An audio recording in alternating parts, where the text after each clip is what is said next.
Hi ಎಲ್ಲರಿಗೂ ನಮಸ್ಕಾರ. ನವಿಕನ ಕನಸು ಚಾನಲ್ಗೆ ಸ್ವಾಗತ. ನಾನು ಇವತ್ತಿನ ಸಂಚಿಕೆಯಲ್ಲಿ ನಿಮಗೆ ಈರುಳ್ಳಿ ಹೂವಿನ ಪಲ್ಯ ಮಾಡುವ ರೆಸಿಪಿ ಬಗ್ಗೆ ತೋರಿಸ್ಕೊಡ್ತಾ ಇದ್ದೀನಿ. ಫ್ರೆಂಡ್ಸ್, ಯಾರೆಲ್ಲ ಇನ್ನೂ ನನ್ನ ಚಾನಲ್ನ ಸಬ್ಸ್ಕ್ರೈಬ್ ಆಗಿಲ್ಲ ದಯವಿಟ್ಟು ಎಲ್ಲ ಸಬ್ಸ್ಕ್ರೈಬ್ ಆಗಿ. ಈಗ ಈರುಳ್ಳಿ ಹೂವಿನ ಪಲ್ಯ ಮಾಡೋದು ಹೇಗೆ ಎಂಬುದನ್ನು ನೋಡೋಣ. ನಾನಿಲ್ಲಿ 1 ಕಟ್ಟು ಆಗುವಷ್ಟು ಈರುಳ್ಳಿ ಹೂವನ್ನು ತೊಗೊಂಡಿದ್ದೀನಿ.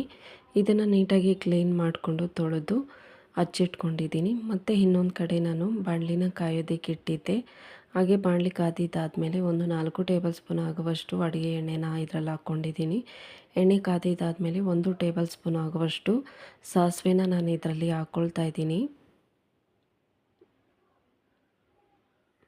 ಇದಾದಮೇಲೆ ನಾನು ಒಂದು 4 ಈರುಳ್ಳಿನ ನಾನಿಲ್ಲಿ ಹಚ್ಚಿಟ್ಕೊಂಡಿದ್ದೆ ಮತ್ತು ಒಂದು 3 ಮೆಣಸಿನ್ಕಾಯಿನ ಹಚ್ಚಿಟ್ಕೊಂಡಿದ್ದೆ, ಹಸಿಮೆಣಸಿನ್ಕಾಯಿ. ಈಗ ಎರಡನ್ನೂ ನಾನು ಇದರಲ್ಲಿ ಸೇರಿಸ್ತಾ ಇದ್ದೀನಿ. ಇದ್ರ ಜೊತೆಗೆ ನಾನು 1 ರೆಕ್ಕೆ ಕರಿಬೇವು ಸೊಪ್ಪನ್ನು ಇಲ್ಲಿ ಹಾಕ್ಕೊಳ್ತಾ ಇದ್ದೀನಿ. ಇವಿಷ್ಟನ್ನು ಹಾಕ್ಬಿಟ್ಟು ಚೆನ್ನಾಗಿ ಫ್ರೈ ಮಾಡ್ಕೋಬೇಕು. ಒಂದು 10 ನಿಮಿಷದವರೆಗೂ ನಾವು ಇದನ್ನು ಫ್ರೈ ಮಾಡ್ಕೋಬೇಕು. ಈರುಳ್ಳಿ ಕಲರ್ ಬರೋವರೆಗೂ ನಾವು ಇದನ್ನೇ ಫ್ರೈ ಮಾಡ್ಕೋಬೇಕು.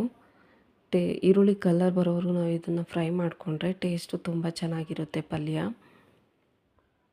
ನೋಡಿ, ನಾನು ಒಂದು 5ರಿಂದ 10 ನಿಮಿಷದವರೆಗೂ ನಾನು ಇದನ್ನು ಫ್ರೈ ಮಾಡ್ಕೊಂಡಿದ್ದೀನಿ. ಈಗ ಇದಕ್ಕೆ ನಾನು ಒಂದು 2 ಟೇಬಲ್ ಸ್ಪೂನ್ ಆಗುವಷ್ಟು ಕಡಲೆ ಹಿಟ್ಟನ್ನು ನಾನು ಇದರಲ್ಲಿ ಸೇರಿಸ್ತಾ ಇದ್ದೀನಿ. ನೋಡಿ, ಕಡಲೆ ಹಿಟ್ಟು ಸೇರಿಸಿ ಇದ್ರ ಜೊತೆಗೆ ನಾನು ರುಚಿಗೆ ತಕ್ಕಷ್ಟು ಉಪ್ಪನ್ನು ನಾನಿಲ್ಲಿ ಹಾಕ್ಕೊಳ್ತಾ ಇದ್ದೀನಿ. ಅದಾದಮೇಲೆ ಸ್ವಲ್ಪ ಅಡುಗೆ ಅರಿಶಿನ ನಾನಿಲ್ಲಿ ಸೇರಿಸ್ತಾ ಇದ್ದೀನಿ. ಇದನ್ನೆಲ್ಲ ಹಾಕಿ ನಾವು ಚೆನ್ನಾಗಿ ಮಿಕ್ಸ್ ಮಾಡ್ಕೋಬೇಕು. ಸ್ಟವ್ ಲೋ ಫ್ಲೇಮಲ್ಲೇ ಇಟ್ಕೋಬೇಕು. ಇದಾದಮೇಲೆ ನಾನು ಇದ್ರ ಜೊತೆಗೆ ಕಟ್ ಮಾಡಿ ಇಟ್ಕೊಂಡಿರುವಂತಹ ಈರುಳ್ಳಿ ಹೂವನ್ನು ನಾನು ಇದರಲ್ಲಿ ಹಾಕ್ಕೊಳ್ತಾ ಇದ್ದೀನಿ. ಹಾಕ್ಕೊಂಡಿದ್ದಾದಮೇಲೆ ಚೆನ್ನಾಗಿ ಫ್ರೈ ಮಾಡ್ಕೊಳ್ಬೇಕು. ಒಂದು 10 ನಿಮಿಷದವರೆಗೂ ಇದನ್ನು ಫ್ರೈ ಮಾಡ್ಕೋಬೇಕು. ನೀರನ್ನ ಸೇರಿಸಬಾರ್ದು, ಈರುಳ್ಳಿ ಹೂವಲ್ಲಿ ನೀರು ಇರುತ್ತೆ ಹಾಗಾಗಿ. ಮತ್ತು ಈಗ ನಾನಿಲ್ಲಿ 1 ಟೇಬಲ್ ಸ್ಪೂನ್ ಆಗುವಷ್ಟು ಖಾರದ ಪುಡಿನ ನಾನಿಲ್ಲಿ ಹಾಕ್ಕೊಳ್ತಾ ಇದ್ದೀನಿ. ನಿಮಗೆ ಖಾರ ಎಷ್ಟು ಬೇಕೋ ಅಷ್ಟು ಹಾಕ್ಕೋಬೋದು. ನಾನಿಲ್ಲಿ 1 ಟೇಬಲ್ ಸ್ಪೂನ್ ಮಾತ್ರ ಹಾಕ್ಕೊಂಡಿದ್ದೀನಿ. ಅದನ್ನು ಹಾಕ್ಕೊಂಡು ಚೆನ್ನಾಗಿ ಮಿಕ್ಸ್ ಮಾಡಿ ಫ್ರೈ ಮಾಡ್ಕೋಬೇಕು. ನೀರು ಸ್ವಲ್ಪನೂ ಹಾಕ್ಕೋಬಾರ್ದು. ಈಗ ನೋಡಿ, ಚೆನ್ನಾಗಿ ಮಿಕ್ಸ್ ಮಾಡ್ಕೊಂಡಿದ್ದೀನಿ. ಹಾಗೆಯೇ ಫ್ರೈ ಮಾಡಿದ್ದೀನಿ ಒಂದು 5 ನಿಮಿಷದವರೆಗೂ. ಒಂದು 5-10 ನಿಮಿಷದವರೆಗೂ ಸ್ಟವ್ನ ಲೋ ಫ್ಲೇಮಲ್ಲೇ ಇಟ್ಕೊಂಡು ನಾವು ಇದನ್ನು ಫ್ರೈ ಮಾಡ್ಕೋಬೇಕು. ಆಗ ಚೆನ್ನಾಗಿ ಬರುತ್ತೆ, ತಳ ಅಂಟಲ್ಲ. ನೋಡಿ, ಆಲ್ಮೋಸ್ಟ್ ಎಲ್ಲ ಪಲ್ಯ ರೆಡಿ ಆಯಿತು.